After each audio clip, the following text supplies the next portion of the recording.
विश्व प्रसिद्ध fashion designer र लेखिका क्रिजेडा रोड्रिगजले यो लेख क्यान्सरबाट पीडित भएर मर्नु अघि अस्पतालको बेडबाट लेखेकी थिइन्।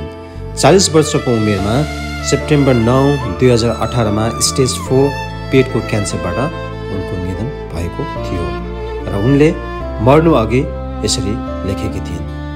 मेरो घर मूल्यवान कपडा, गहना, जुत्ता आदिले भरिभराउ छ, तर म भने अस्पतालले उपलब्ध गराएको सामान्य कपडाको एउटा गाउनमा लपेटेको छु। मेरो ग्यारेजमा संसारको सबैभन्दा महँगो ब्रान्डको कार छ, तर अहिले म व्हीलचेयरमा यात्रा गर्छु।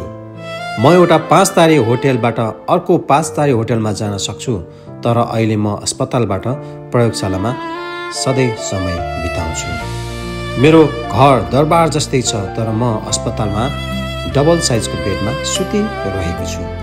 मेरो बैंकमा पर्याप्त पैसा छ, तर अहिले त्यो पैसाबाट केही फाइदा पाएको छैन। मैले सयौं मानिसहरूलाई अटोग्राफ दिएँ, तर आज डाक्टरको नोट मेरो अटोग्राफ भएको छ। मेरो कपाल सजाउन मसँग 7 ब्युटिसियन थिए। आज मेरो टाउकोमा एउटै कपाल छैन।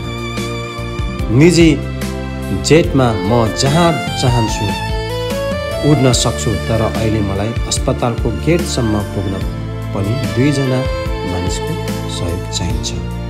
कसैलाई तपाईसँग नभएको चिजहरूको लागि नराम्रो महसुस नदिनुहोस्, तर जुन चिजहरू तपाईसँग छन् त्यसमा खुसी हुनुहोस्।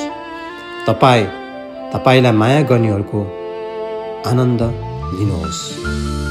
खानेकुरा धेरै भए पनि मेरो आहार दिनमा 2 चक्की र राति केही थोपा नुन पानी मात्र हो।